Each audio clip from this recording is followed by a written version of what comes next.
Hey, welcome to my first record. My name is David Britto. I'm a music journalist based in Bombay. And on my first record, I talk to artists about their debut releases, whether it's an EP or an album. And today I'm joined by Bombay-based vocalist-guitarist Siddharth Basrur, who released his debut solo EP, Chasing Rain, in 2013. So, hey, Siddharth, what's up, man? How have you been? Oh, I'm good. Same old. Every day is almost the same, but trying to keep it different by working on different stuff. Thankfully, I've had a little bit of work when it comes to like collaborations and a few jingles here and there, a couple of voiceovers. So I feel like I have it pretty good right now. So let's jump into Chasing Rain. At the time, I think Goddess Gag was still the rage, and you guys were playing a bunch of gigs and releasing some super music at the time. So, what made you decide to do this solo project on your own and put this different set of songs, which is sonically different from what Goddess Gag was doing as well? Well, I fell in love with a girl who I'm now married to. So that's what started this chain of events, so to speak. And it all started when I started dating the woman who is now my wife. And I started writing about conversations we've had about thoughts I was thinking, feelings I was feeling at the time. It's that new puppy love phase that's that's really great, and I think it's like a hotbed for creativity. So that's what sparked it off, and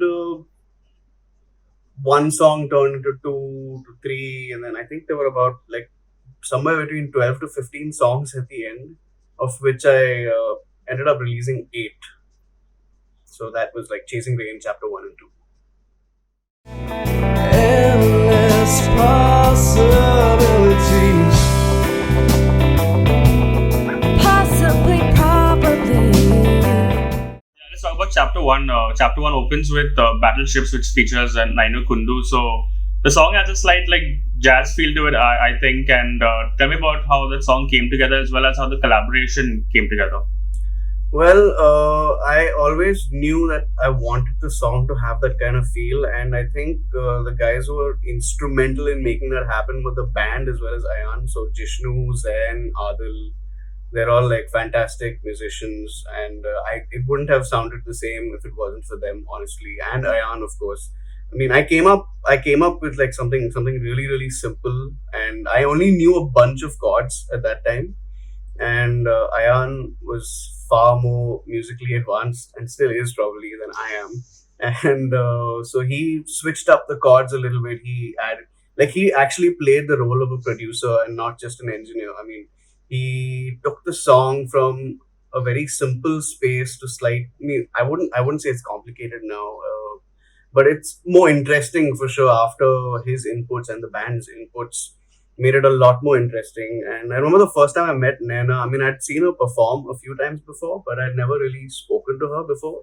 And the first time I actually met her and had a conversation with her was at Ayan's place. So she was there to record vocals on a vice versa track. So I remember Rohit, the P-Man, was there. And I sat through the entire session, and I really liked what I heard. And I'm like, this is the voice that I've been looking for. So I asked her right there, I think, after the session was over, like, would you like to be on a song on my album? Because the song is about a conversation that I had with my wife, who had just started dating at that time. And I think she nailed it pretty much. Close your eyes. The next track is Lifting the Veil, which of course has quite a direct message. Do you remember when you initially first wrote that song and what you were doing at the time? I was in this very room. I was staying at my grandparents' place, and so it was basically another conversation I had, or I wanted to have rather, with my girlfriend, who's my wife. I don't know what to call her, girlfriend, wife. I think I'll just stick to wife because she's my wife right now. So it is a conversation I wanted to have with her about, just come on, just admit the way you feel, and we can take it from there. So I think that was a little later. I mean, songs like In Between and Stay came a bit before, and Lifting the Veil came up a little later. So yeah, I was in this very room where I was staying. It was my bedroom, still is right now, for the time being.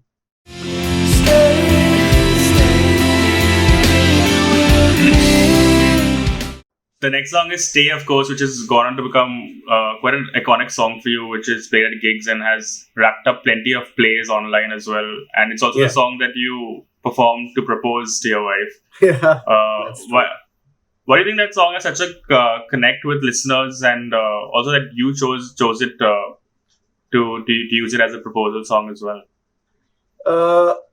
I don't know what connect to listeners. Maybe it's because it's so simple. I mean, most of the lyrics on the album are like extremely heartfelt and simple. So the chorus is just like 3 words: "Stay with me." That's it, and it's easy to sing along to. It's easy to relate to. I mean, I think most people have been in a situation where they've wanted someone to not leave and stay. So maybe that's why it's kind of relatable to people. Why I chose? Yeah, because I wanted her to stay with me forever. So, and I feel like from all the songs that I've written for her, that's probably my favorite. Nice. So, and she likes it too. Yeah. I'm tired of being in between.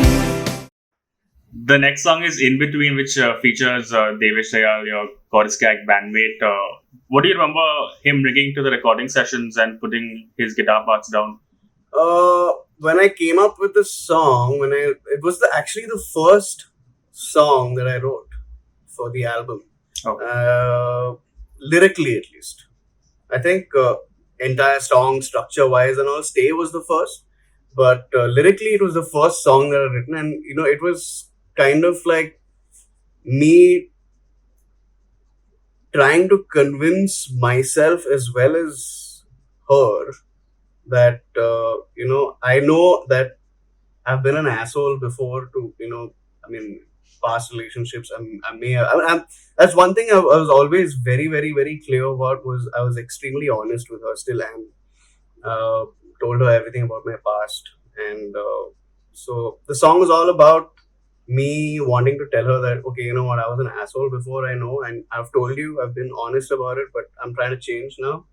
So, and it was also right at the beginning of when I started developing feelings for her. So that's what the lyrics are about, and it's also probably the heaviest song in the album. So I wanted it to have like a slamming solo, and I'd already been playing with Devesh for a couple of years by then, and everyone knows what a good guitar player and composer he is.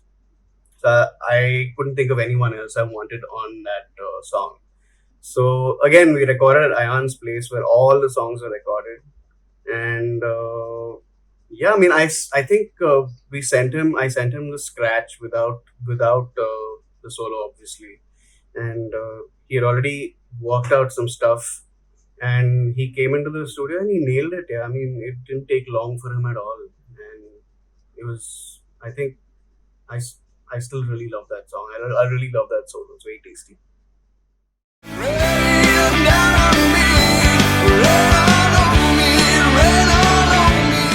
Chapter 1 closes with Rain, of course, which is quite a fun pop listen and has a feel-good vibe to it, and also has the music video which Roycin shot that you went on to win an award for. So tell me about that video, how it came together, and also winning the award, the VMA. Well, it's a simple song. It's just 4 chords. I mean, different voicings for the chorus and verse, of course. And it's really simple. I came up with the lyrics and the melody first, and then the chords followed. The video was done by Roycin, and he just randomly called me out of the blue saying, "Hey, I want to, like, there's this competition," and I think it was chance for him to win a Harley or something like that, if I'm not mistaken. I'm not sure. I could be wrong. And he told me that I need to shoot and edit and submit this in like a few hours. So can I come like right now? And I think I was already at Ayan's place or on my way there. So I'm like, yeah, sure. I mean, I spoke to Ayan. He was cool with it, obviously. And he came over, shot it. It took like less than an hour to shoot the entire thing. And he edited it and put it up. And he put it up on YouTube. And somehow MTV picked it up and I got nominated for a VMA. And I didn't win what I was nominated for, but I won like, I think, Best Roots Song of the Year, which I guess it's kind of like a jury prize, equivalent to a jury prize. Yeah, so, and also, yeah, I'm not sure if you know this, but it was also featured in Bring On the Night, the TV Oh, I show. know this. Yeah, so it was it was in a really cool sequence. I mean, that they've made a short music video of that too, which is after Roycin's video, of course, and it was really nice. And I remember I've watched that TV show like 2-3 times, and it's a brilliant TV show. I wish there were more like it, but yeah. So that's another place the song was featured, and so yeah. Let's talk about the recording process of the entire record, working with Adil, Jishnu, and Zain, as well as Ayan. What do you remember from that whole putting the project together? I had already jammed with Adil and Jishnu a few times, and like I'd already become good friends with them. I think I'd guested on one of Jishnu's songs, and we used to hang out a lot because I was kind of shuttling between Dadar, where my dad lives, and my dad used to live, and my grandparents' place in Santa Cruz. So when I was in Dadar, Jishnu's place was really close by, and whenever he'd come down for his holidays from school, from the UK, I'd always be at his place and we'd be jamming on stuff. So I already knew that he was a fantastic guitar player and composer. So I wanted him on.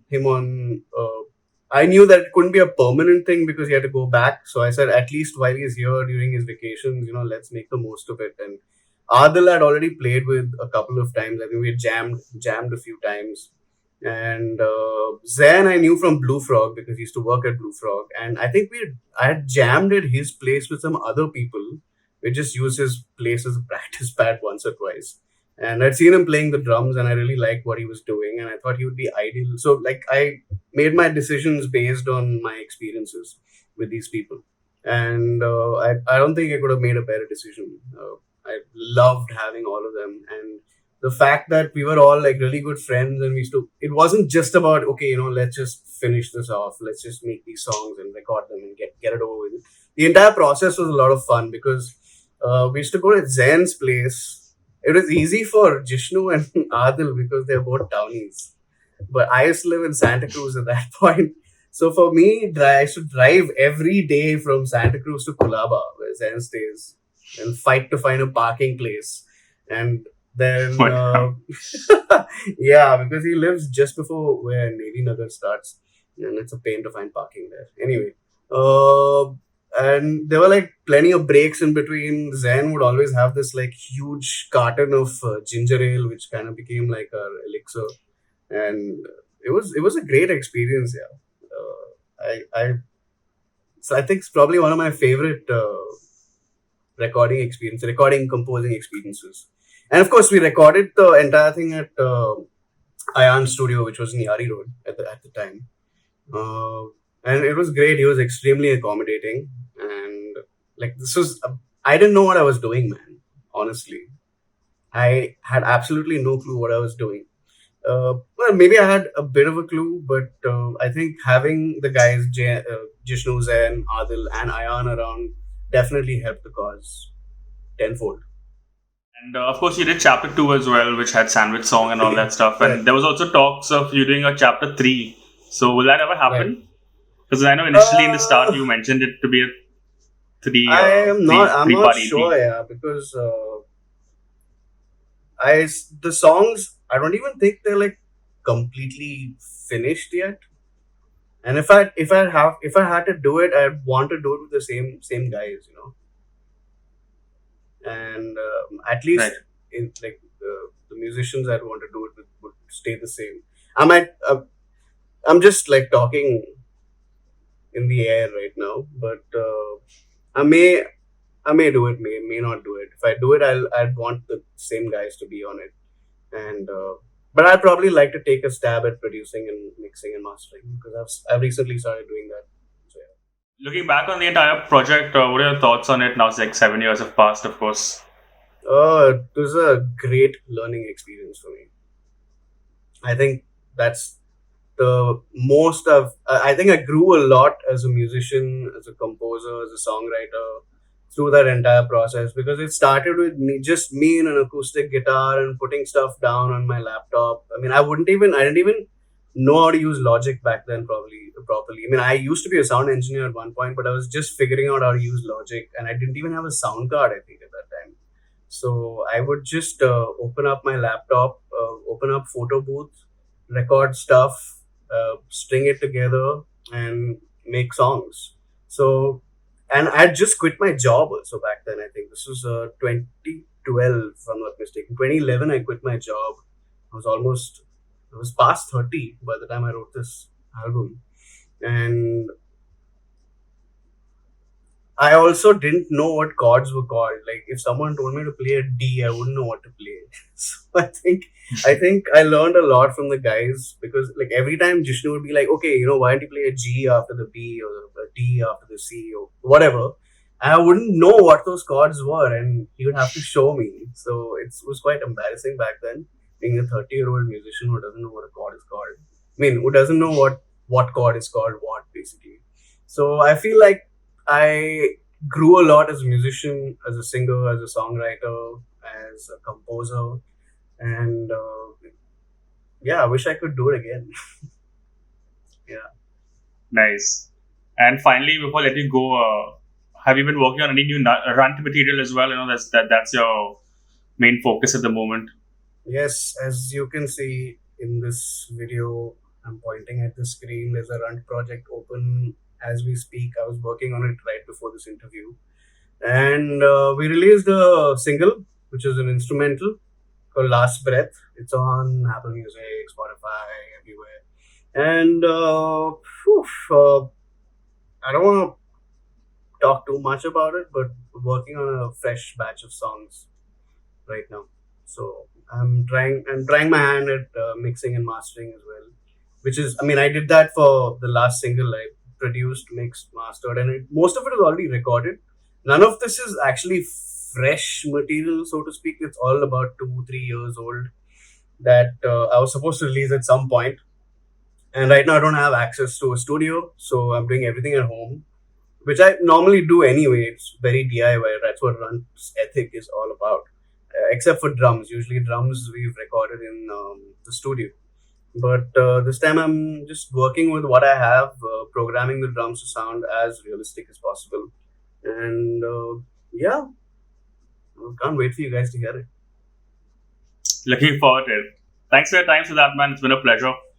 Thank you. And yeah, it was great talking to you, man, as always.